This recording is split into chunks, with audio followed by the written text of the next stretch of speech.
time to celebrate kulturang Pinoy. Tradisyon, musika, sining, literatura at iba pa. Anything and everything fun and Filipino. Ito ang Pinoy Kultura. Ang tangi kong pag-ibig. You probably haven't heard these in the last 50 years or at all. They're called kundiman songs, a genre of traditional Filipino love songs first heard in the 1800s. It springs from the kumintang, a true indigenous pre-colonial style of courtship or bridal song from the Tagalog region. Many confuse the kundiman with the harana. Understandable, but there are differences. Wikipedia says it's the traditional way of serenading. But they differ in time and structure, the kundiman having a moderate 3/4 time, beginning in a minor key and ending in the parallel major. Filipino musician Floranta Aguilar says the harana is straightforward and simple, always has a guitar solo intro, and authentic ones put the singer in the act of serenading, like Dungawin Mo Hirang.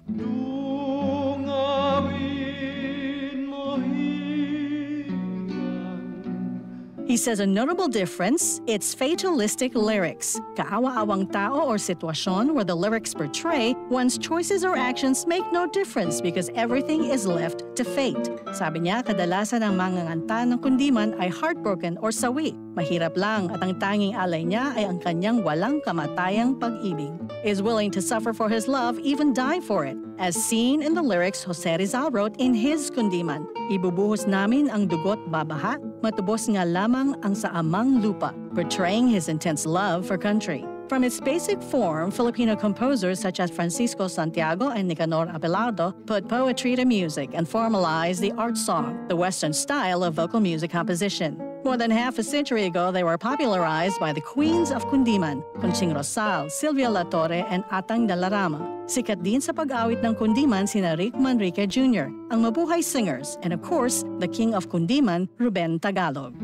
You might not hear this authentic art form out of the radio anymore, but I hear it does on a particular app. Might be cool to listen to, learn from, maybe even sing to your grandma or grandpa or for yourself. A way to connect with the heart-rending roots of something truly Filipino. Yan ang Pinoy Kultura because our culture is cool. Serving the Republic of the Philippines for more than 75 years. Ito po ang Presidential Broadcast Service. RP3 Alert. RP3 Alert. Land, air, and sea. Lahat ng mga pangyayari at latest updates sa kalupaan, himpapawid at karagatan. Gagalugarin. RP3 Alert. Aktibong nag-uulat para sa masang Pilipino. Hatid ang mga balita at serbisyo para sa pagbabago. RP3 Alert. 1278 AM.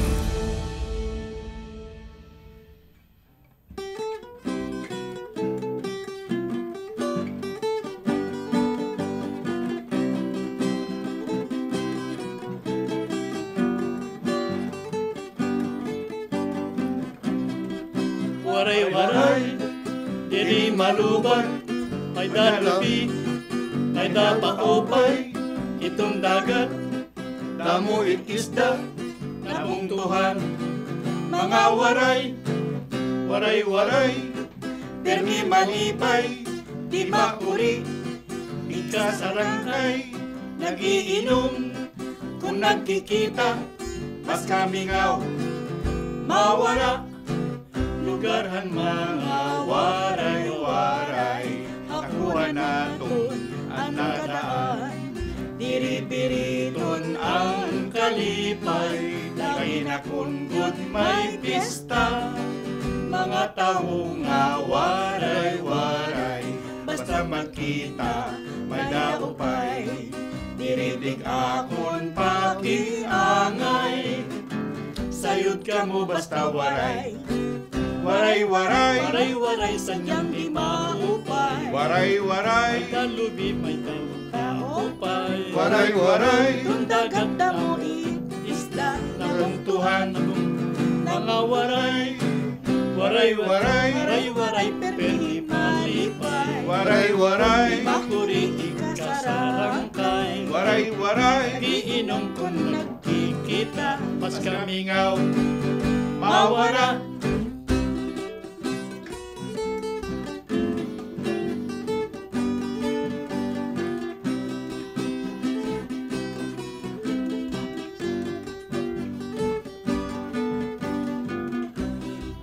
Waray-waray, diri malubat, may danabi, may dapaopay, itong dagat, damo isda, nabungtuhan.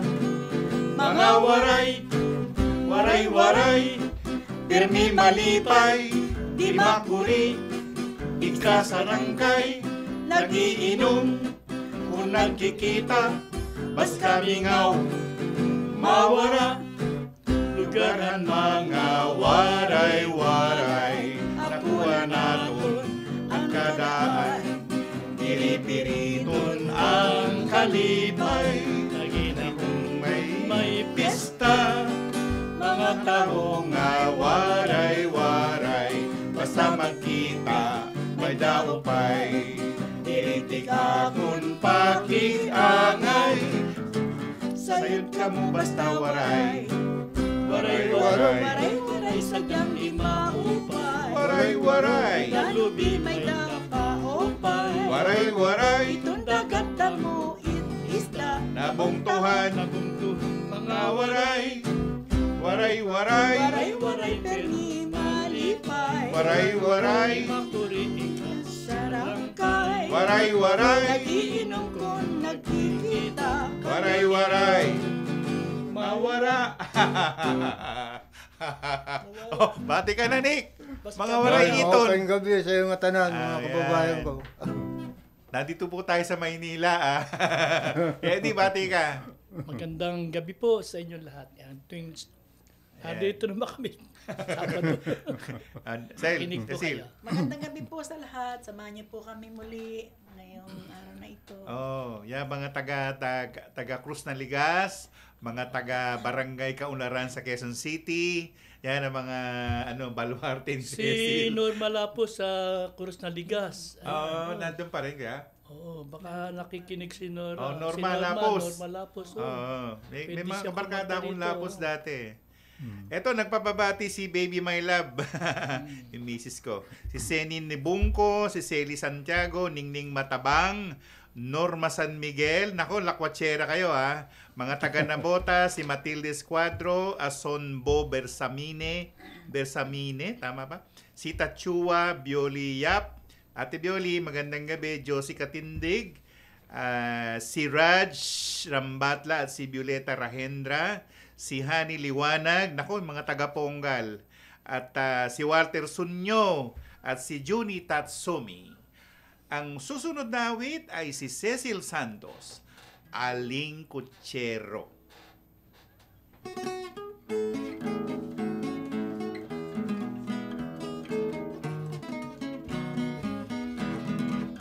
Maglabas ng kalesa ay aking naisip, pagkat ang tatay kong kutsero'y may sakit.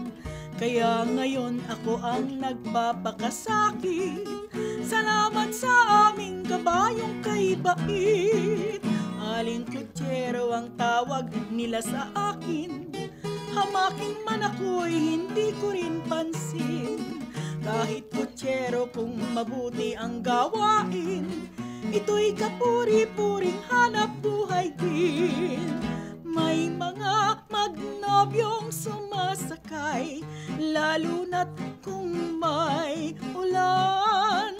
Ambon lang ay baba na ang trapal upang sila'y di matanaw. Parang lalaki raw ako, sabi ng tao, pagkat bihira ang babaeng tulad ko sa pagrenta ng kabayo, na kung tawagin ng lahat aling kutsero.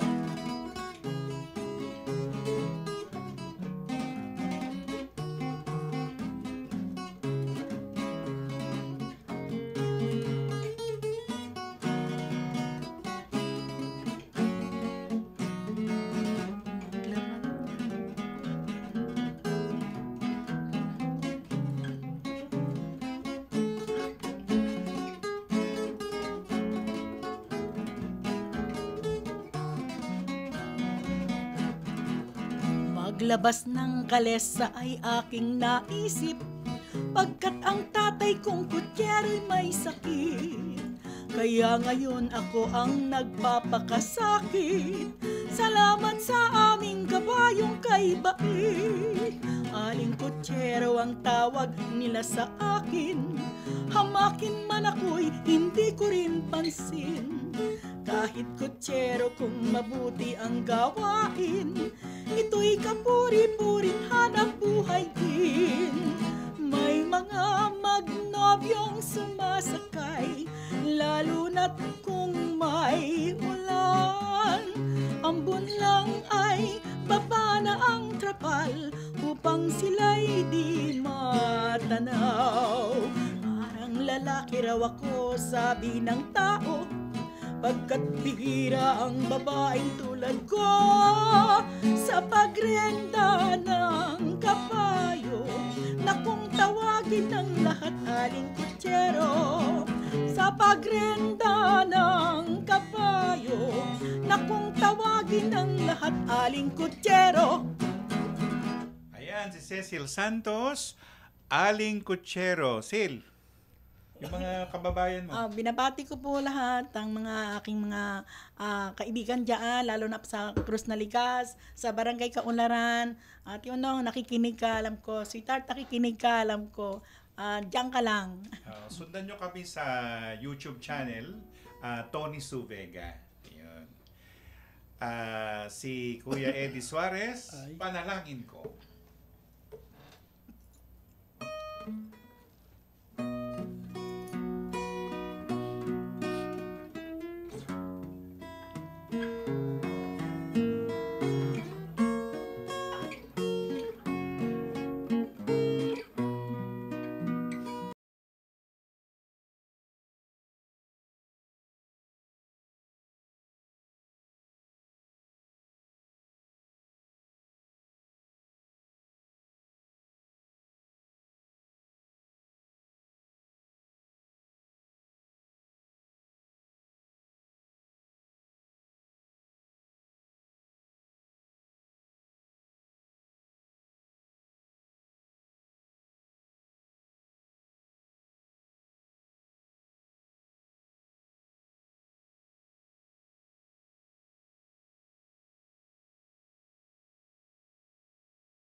Pinasinayaan ni Pangulong Ferdinand R. Marcos Jr. ang St. Battalion Gigafactory sa PhilInvest Innovation Park sa New Clark City, Tarlac na siyang kauna-unahang lithium iron phosphate battery manufacturing plant sa Pilipinas. The Philippines is now ready to innovate, to lead, to become the go-to destination for high-tech, high-impact investments. As the first manufacturing plant in the Philippines for advanced iron phosphate batteries, often used in renewable energy and electrical vehicles, the St. B Gigafactory sets the stage for the Philippines to become a player in clean energy storage in our part of the world, in Southeast Asia, in our region. Ang proyektong ito ay naisakatuparan sa tulong ng Australian investment firm na St. Baker Energy at bahagi ng investment commitments na napagkasunduan sa ASEAN Australia Special Summit noong nakaraang Marso. When St. B Giga hits full capacity by 2030, it will be producing 2 gigawatt-hours of batteries annually. This is equivalent to around 18,000 electric vehicles, almost 500,000 home battery systems. This facility runs in tandem with the Philippines' renewable energy landscape as we transition our country to renewable energy. Para sa iba pang mga balita at impormasyon, manatiling nakatutok. Tapat sa Pag-uulat, Radyo Pilipinas. Isa ng ganap na batas ang Value-Added Tax on Digital Services Law matapos itong pirmahan ni Pangulong Ferdinand R. Marcos Jr. At ito ay magpapataw ng 12% VAT sa mga non-resident digital service providers. We are not imposing new taxes. We are simply strengthening the authority and streamlining the process of the BIR to collect value-added tax on digital services. This includes digital media, digital music, digital video, video on demand, and digital advertising. Online courses, webinars, and other digital educational offerings are not subject to VAT in order to keep education affordable and accessible to all Filipinos. Dagdag pa ng Pangulo, maraming Pilipinong makikinabang sa pondong makakalap mula sa bagong batas na ito. This law is more than ensuring tax compliance. It is also in support of nation building. For the next 5 years, we estimate to collect 105 billion pesos from this measure. This is enough to build 42,000 classrooms, more than 6,000 rural health units, 7,000 kilometers of farm-to-market roads. Additionally, 5% of the revenues generated by this law will be allocated to our creative industries. Para sa iba pang mga balita at impormasyon, manatiling nakatutok. Tapat sa Pag-uulat, Radyo Pilipinas. Ngayong Oktubre 1 hanggang 8, kilalanin natin ang mga tatakbo sa iba't ibang posisyon sa May 2025 elections. Tatanggap na ang Commission on Elections ng Certificates of Candidacy ng mga kakandidato sa eleksyon sa Mayo. Tumutok sa Presidential Broadcast Service, Radyo Pilipinas at sa aming social media pages para sa mga detalye. The filing of Certificates of Candidacy, the Radyo Pilipinas coverage. This is a public service announcement. Maging handa sa oras ng sakuna. Para sa iyo at sa iyong pamilya, laging siguruhin, Go Bag ay nakahanda at naglalaman ng mga sumusunod. Ilang pirasong damit, ready-to-eat na pagkain at inuming aabot ng 3 araw. Personal na gamit para sa inyong hygiene. First aid kit kabilang ang alcohol, bandages, gamot sa lagnat, ubo at sipon, pati na rin ang inyong vitamins at maintenance medicines. Maglagay ng pito, flashlight, lighter o posporo. Huwag kalimutan ang mga charger o power bank. At higit sa lahat, isama ang mga importanteng gamit gaya ng inyong mga legal na dokumento, IDs, ATM o passbook, insurance at iba pa. This is a public service announcement. Public service announcement from PBS, Presidential Broadcast Service, and Radyo Pilipinas. RP3 Alert. Umagang good vibes. Hype on the chives. RP3 Alert. Kulturang makulay, musikang pampabuhay. RP3 Alert. 1278 AM.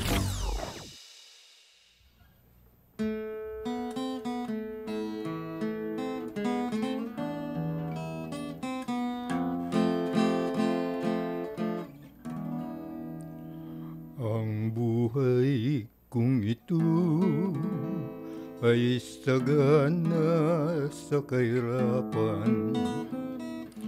Laging nagtatanim sa malawak nakabukiran.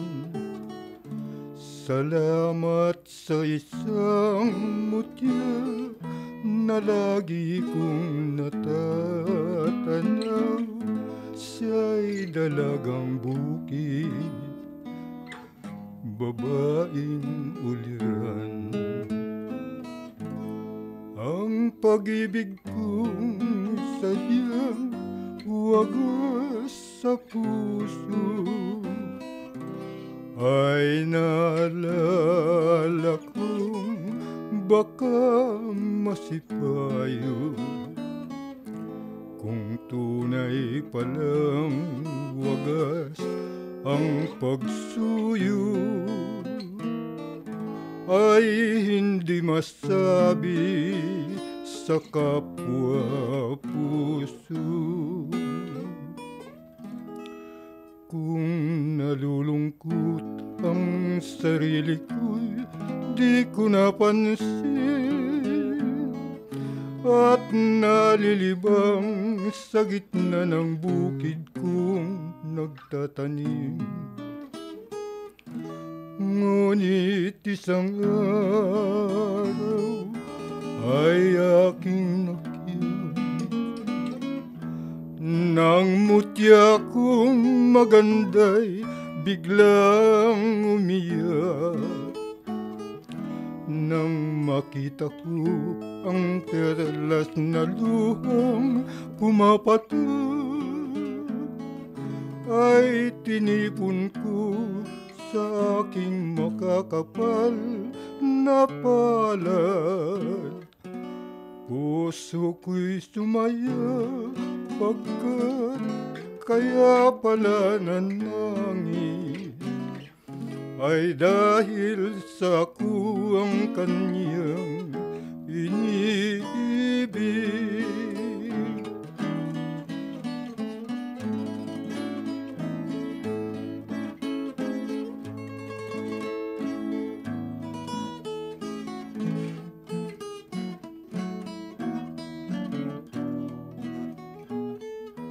Ngunit isang araw ay aking namalas, nang mutya kong maganda'y biglang umiyak. Nang makita ko ang perlas na luhang pumapatak, ay tinipon ko sa aking makakapal na palad. Puso ko'y sumaya pagkat kaya pala nanangis, ay dahil sa ako ang kanyang iniibig.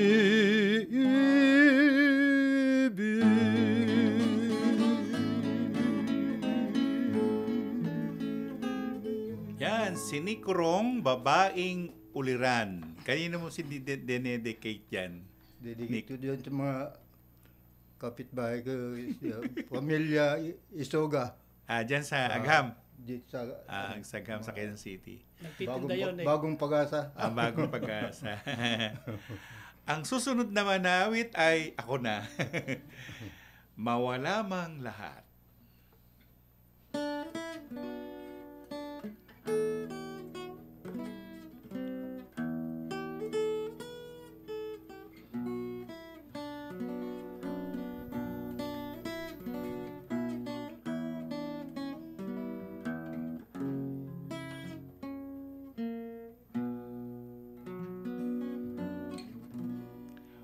Madilim ang gabi noong tayo'y namamasyal, ni isang bituin sa atin ay walang tanglaw. Ngunit dahil sa ang kapiling ko ay palaging ikaw, dilim man ng gabi, sinliwanag na rin ng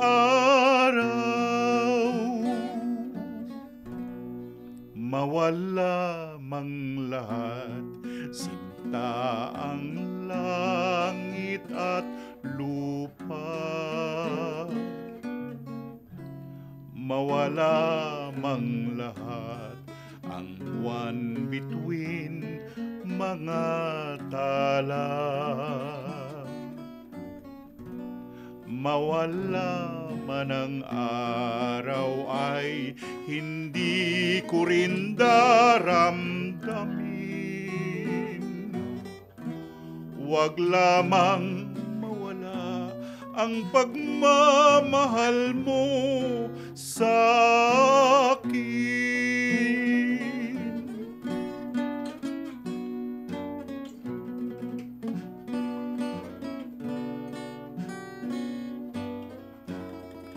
Mawala mang lahat,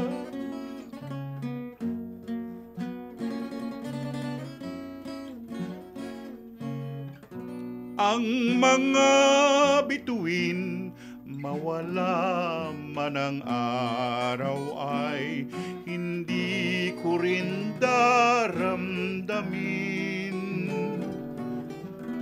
Huwag lamang mawala ang pagmamahal mo sa akin.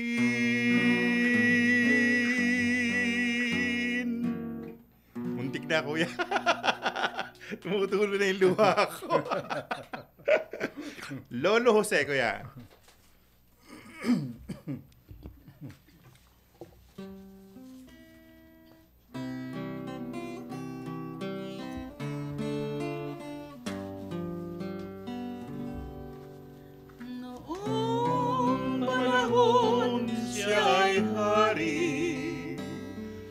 Masiglang kaniyang pagbati, mahigit ang hawak ng mga daliri, at ang lakad na may matuwid. Mahusay ang kaniyang talumpati, mag-isip kung siya'y magdamit. Malalim ang kanyang pag-iisip, at lahat ay sa kanya nakatitig. Ngunit ngayon siya'y pagod na, mahina na rin ang katawan. Pinagmasdan na lang sa bintana ang unti-unting pagdaloy ng ulan. At ang unang tanong sa umaga, kung ano ang kanyang nagawa sa paglipas ng 90 taon, nang siya'y malakas at bata pa. Si Lolo Jose, si Lolo Jose, si Lolo Jose ay matanda na.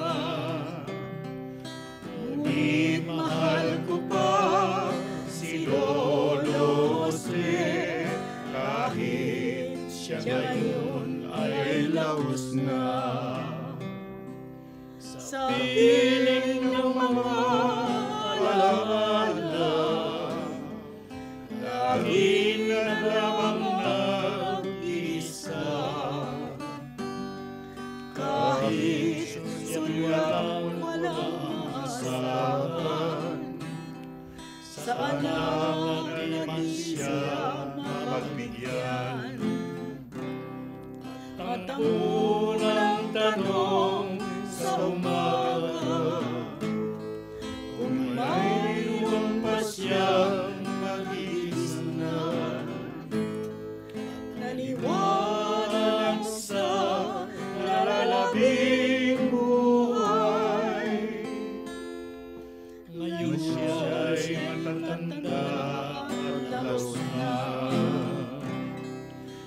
Lolo Jose, si Lolo Jose, si Lolo Jose ay matanda na.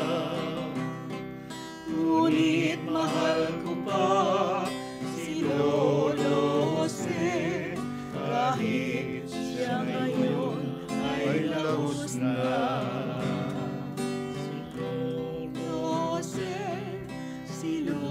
Bilang paggunita sa kamatayan ni Curita na umawit itong Lolo Jose ay inaalay namin ito sa kanya. Gayon din itong kanta na ito ay naging background namin noon sa isang stage play namin na pinamagatang Hiblang Abo. Ang bida doon si Lolo Jose. Ako yung gumanap noon. Yeah. Sunod na awit ay nag-duet silang dalawa. Si Cecil Santos at si Eddie Suarez, Pintasan.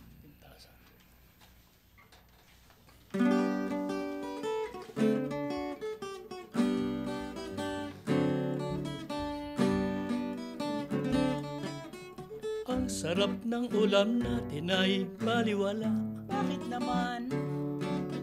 Pagkat ang sinaing mo'y pagkalat-alata. Naku naman, bakit naman ganun? Sa tuwing susubo ako. Bakit? Ano? Nakasusuya. Huwag ka namang masuya. Kung ganyan din lang nilugaw na ang ibig ko. Ikaw na kaya magsaing? Kaysa parang pandikit na nakikita mo. Talaga naman. Lagi nang kay lambot ang kanin mo, ay asahan mo manlalambot na rin ako. Kung maligat ang palagi mong hinihintay, yan ang masarap eh. Magbukod na tayo ng tigisang saingan. Walang ganyanan, di ako maramag saing.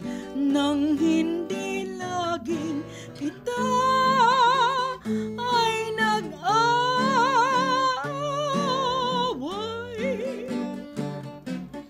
Di mo nga maaasahang maibigan ko. Ang alin? Ang sinaing na kasing tigas ng ulo mo. Sa ligat daw ng kanin ng lolo mo. Ano? Nahirinan lang na byuda na ang lola ko. Ay, may lola pa pala. Kay lungkot naman itong sabaw ng sinigang. Bakit naman dinoble ko na ang sahod niya? Kulang sa sampalok at pagkatabag-tabak. Wala pa laman. Bakit ba tayo ganyan sa araw-araw? Pintasero ka naman at nakakainis. O sige, hindi na. Kung mamintas ka ay sobrang kay sakit-sakit. Upang tayo ay di na magkagalit, nasa pansiteryan kumain ng pansit. Kanton. This is a public service announcement. Isang paalala mula sa National Telecommunications Commission, National Capital Region o NTC-NCR. Ang kanilang Oplan Contra Tax Scams. Binabalaan ng publiko na sakaling kayo ay makatanggap ng kakaibang text messages sa mga di kilalang numero o di kaya ay mga text messages na may kahina-hinalang mga link. Huwag pansinin, huwag pindutin, huwag i-click ang link. Huwag i-click ang link. Ipagbigay alam agad sa NTC website ntc.gov.ph o kaya'y sumulat sa kanilang email na contratextcam@gmail.com. Sa mga panahong ito, huwag padaya, maging wais na madla. Makibahagi sa Oplan Contra Text Scam. This is a public service announcement. Public service announcement from PBS, Presidential Broadcast Service, and Radyo Pilipinas. This is a public service announcement. Ingatan ang sarili mula sa banta ng pertussis. Ang pertussis o whooping cough ay isang nakakahawang bacterial respiratory infection na dulot ng bacterium Bordetella pertussis o Bordetella parapertussis. Ito ay may sintomas ng pag-ubo na may kasamang mababang lagnat at sipon na maaaring magtagal ng 1 hanggang 2 linggo. Madali itong naipapasa sa kahit kanino sa pamamagitan ng pag-ubo at pagbahing. Ang pertussis ay nagagamot ng antibiotics pero mas mainam pa rin na magpabakuna para ito ay maiwasan. Ayon sa Department of Health, inaasahan na darating ang mga karagdagang bakuna sa mga susunod na buwan. Gayunpaman, una nang protektahan ang sarili na huwag mahawa o makahawa ng pertussis sa pamamagitan ng pagpapanatili ng good personal hygiene o pagsusuot ng face mask. This is a public service announcement. From PBS, Presidential Broadcast Service and Radyo Pilipinas. This is a public service announcement. VOG. Ito ay isang uri ng air pollution na galing sa pulkan. Ito ay nagtataglay ng sulfur dioxide na kapag nalanghap ay maaaring magdulot ng pag-ubo, hirap sa paghinga, pangangati ng lalamunan, paninikip ng dibdib at iritasyon sa mata. Mapanganib ito para sa mga taong may hika, sakit sa baga, sakit sa puso, matatanda, buntis at mga bata. Anong mga dapat gawin kapag may VOG? Iwasan ang outdoor activities. Kung kinakailangan lumabas ng bahay, magsuot ng N95 face mask. Kung may iritasyon sa mata, dahan-dahang banlawan ng mata gamit ang malinis na tubig. Dalasan ang pag-inom ng tubig kung sakaling makaranas ng paninikip ng dibdib o hirap sa paghinga. At kung patuloy na mahirapan sa paghinga, dalhin ang pasyente sa paggamutan. Maging alerto at ingatan ang sarili mula sa panganib na hatid ng VOG. This is a public service announcement. From PBS, Presidential Broadcast Service and Radyo Pilipinas. RP3 Alert. Heads up. Aksidente sa daan.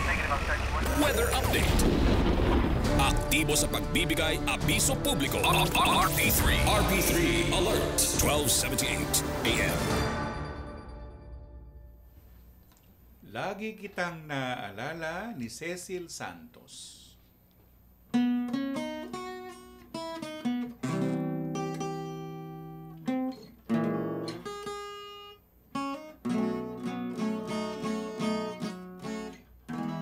Lagi kitang naaalala kahit na pilitin kong limutin ka. Nilimot na kita sa aking buhay, ngunit pangarap din ikaw. Habang kita ay nililimot, ay lalong sumisiti ang pag-irog. Sa aking puso ay nakalarawan, pag-ibig mo irang. Kung tunay ang tanging pagmamahal, ay di mapaparang. Habang nagdudulot ng pighati, lalong di mapawi. Lagi kitang naaalala kahit na pilitin kong limutin ka. Sa aking puso ay nakalarawan, pag-ibig mo lamang. Kung tunay ang tanging pagmamahal, ay di mapaparang. Habang nagdudulot ng pighati, lalong di mapawi. Lagi kitang naaalala kahit na pilitin kong limutin ka. Sa aking puso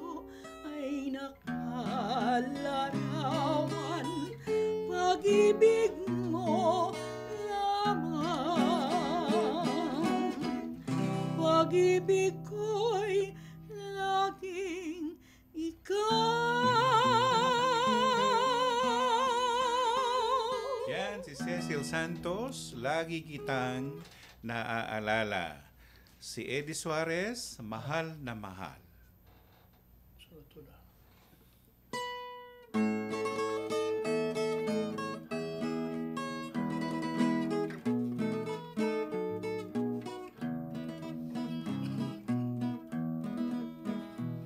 Sa bawat sandali, hinahanap kita. Larawan mo ang siyang kausap ko. Lumipas na araw na nagdaan sa ating buhay, noon ay kay saya-saya natin. Bigla kang nawala sa aking piling, nangulila sa iyong pagmamahal. Di ko malaman kung ano ang dahilan ng iyong paglayo sa akin. Ako'y sadyang nilimot mo na hirang. Ano ang aking gagawin? Maghihintay na lang ako sa iyong pagbabalik, kung ako'y sadyang mahal mo pa. Anin ko pa ang mabuhay kung wala ka sa piling ko. Lunasan mo na sana ang pagdurusa ko, pagkat mahal na mahal kita.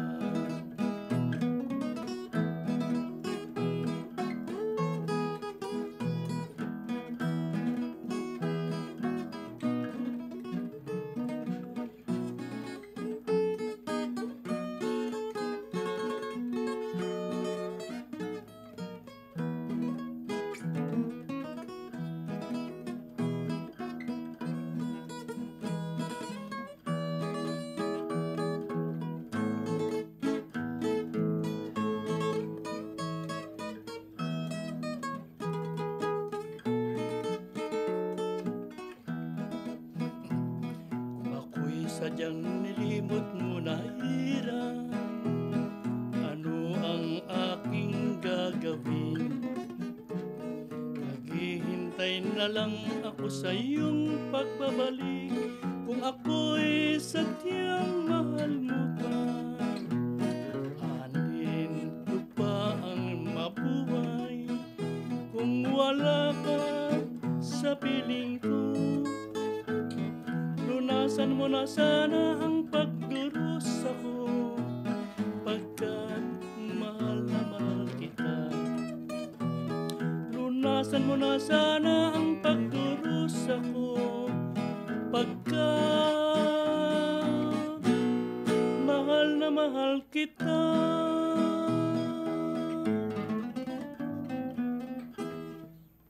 Yan, si Eddie Suarez, mahal na mahal.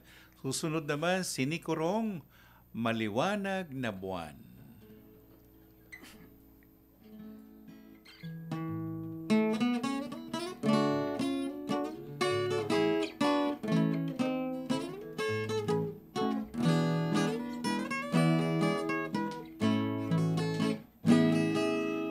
O maliwanag na buwan, nakikiusap ako, ang aking minamahal. Sana ay hanapin mo, tadhana may magbiro, araw man ay magdaan. Ang pag-ibig ko sa kanya ay di rin maglalaho hanggang sa kamatayan.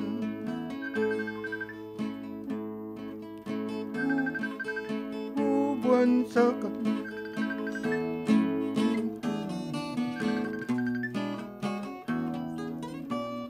puso ko Buwan sa liwanag mo, kami nagtsupa ng giliw ko. Giliw ko ang sabi niya, ang puso ko'y iyong iyo. Buwan pakiusap ko, saan ka man naroon.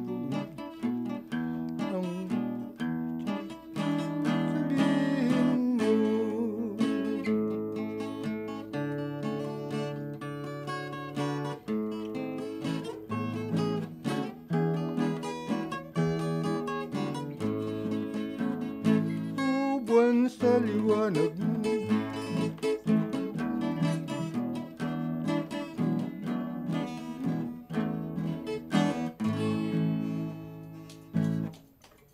This is a public service announcement. Yung public health emergency of international concern, ang ibig sabihin niya parang alert or warning, no? Yan ang ginawa natin. Inutusan natin ang Epidemiology Bureau at ang ating Communication Bureau ng Department of Health para maglabas ng mga advisory kung ano ba ang monkeypox, paano ba itong nakukuha, at ano ang mga simptomas, no? Para pati ating mga doktor magre-refer ito for testing and confirmation at bibilangin natin yan. Mpox. Ano ang mga dapat alamin? Ang Mpox ay isang viral zoonosis o virus mula sa mga hayop na nalilipat sa tao na ipapasa ito sa pamamagitan ng person-to-person skin contact o mucosal lesions at pwede rin sa indirect contact sa mga bagay na contaminated nito. Ilan sa mga sintomas ng pagkakaroon nito ay skin rashes na nakaumbok o mukhang paltos sa mukha, palad at paa na may kasamang lagnat, namamagang lymph nodes at sore throat, muscle aches at back pains, sakit ng ulo at panghihina. Para makaiwas sa virus na ito, i-practice ang health protocols na binigay ng DOH. Pagtatakip ng bibig tuwing uubo o babahing, paghuhugas ng kamay gamit ang sabon at tubig at paggamit ng alcohol, at umiwas sa mga taong may sintomas ng Mpox. This is a public service announcement. Public service announcement from PBS, Presidential Broadcast Service, and Radyo Pilipinas. This is a public service announcement. Alamin, ito ang walang pasok guide batay sa DepEd Order No. 37 Series of 2022. Sa panahong may bagyo, automatic na walang pasok for all levels sa mga lugar na may nakataas na Tropical Cyclone Wind Signal o TCWS No. 1, 2, 3, 4 at 5. Automatic suspended naman ang klase at trabaho kung ang TCWS ay inilabas sa oras na nagsimula na ang klase. Para sa mga lugar na hindi kabilang sa TCWS, ngunit nakararanas ng malakas na hangin o ulan, nakadepende kay Mayor o kay Governor ang desisyon sa suspensyon. Tandaan, sakop lamang ng DepEd order na ito ang levels K-12 sa mga pampublikong paaralan, ngunit may option naman ang mga pribadong paaralan, state or local universities and colleges na sundin ito. This is a public service announcement. Public service announcement from PBS, Presidential Broadcast Service, and Radyo Pilipinas. RP3 Alert. Lagay ng trapiko. Flight status. Sitwasyon sa mga pantalan. Land, air, and sea. Tututukan. Round the clock. RP3 Alert. Okay lang yan pagka...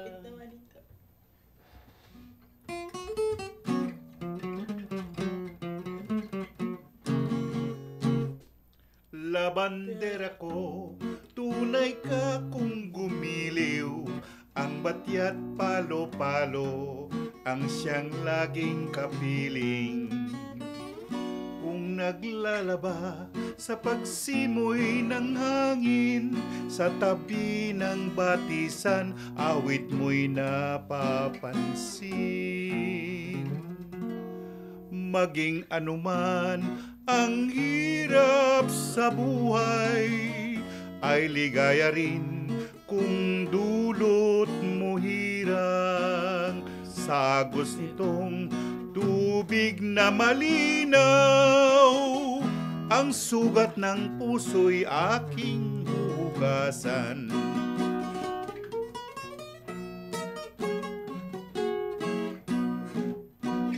Kung may hirap, may ginhawa,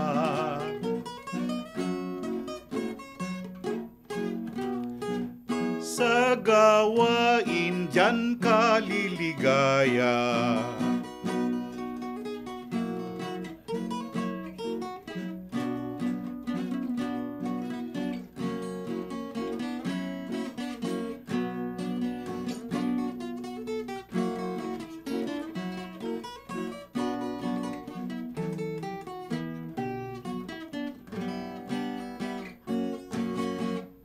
maging anuman ang hirap sa buhay, ay ligaya rin kung dulot mo hirang. Sa agos nitong tubig na malinaw, ang sugat ng puso'y aking hugasan. Mayroong aliw-iw ng tinig ang tubig, at may gunita sa ating pag-ibig. Ang sumpa mo pa'y singlinaw ng batis, na ikaw ay akin lamang hanggang langit. Naguluhan ako doon. Kuya, yung adlib din natin na. Sunod na awit ay, ano to? Katakataka. First time natin kinanta yung labandera po. Sige, katakataka tayo.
Sa labi mo hilang na ako'y iibigin lagi habang buhay.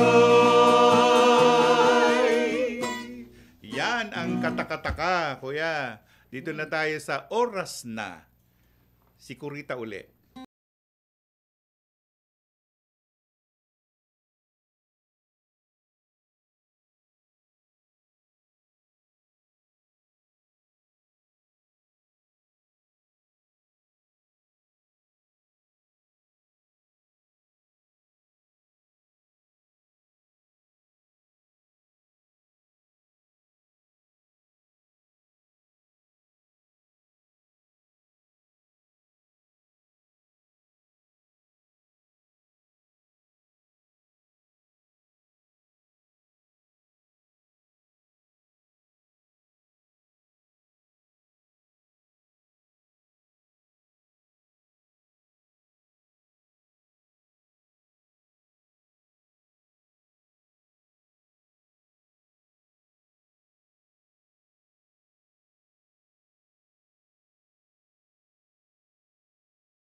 Salamat po muli sa susunod na Sabado po.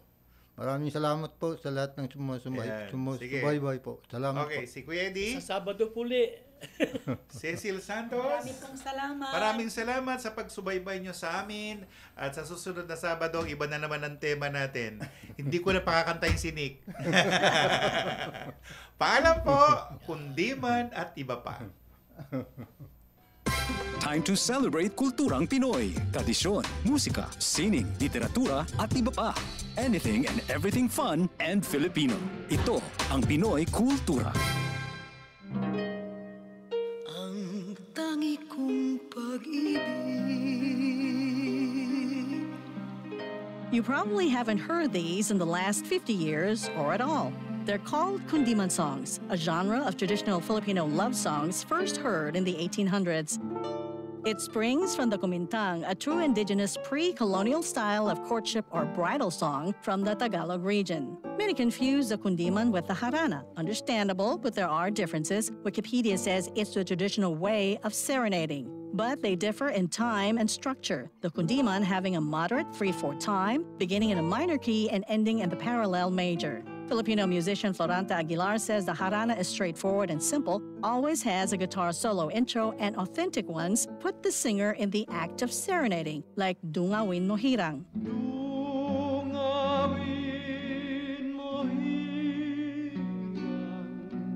He says a notable difference, it's fatalistic lyrics. Kaawa-awang tao or sitwasyon where the lyrics portray one's choices or actions make no difference because everything is left to fate. Sabi niya, kadalasan ang manganganta ng kundiman ay heartbroken or sawi. Mahirap lang at ang tanging alay niya ay ang kanyang walang kamatayang pag-ibig. Is willing to suffer for his love, even die for it. As seen in the lyrics Jose Rizal wrote in his kundiman, ibubuhos namin ang dugot babaha, matubos nga lamang ang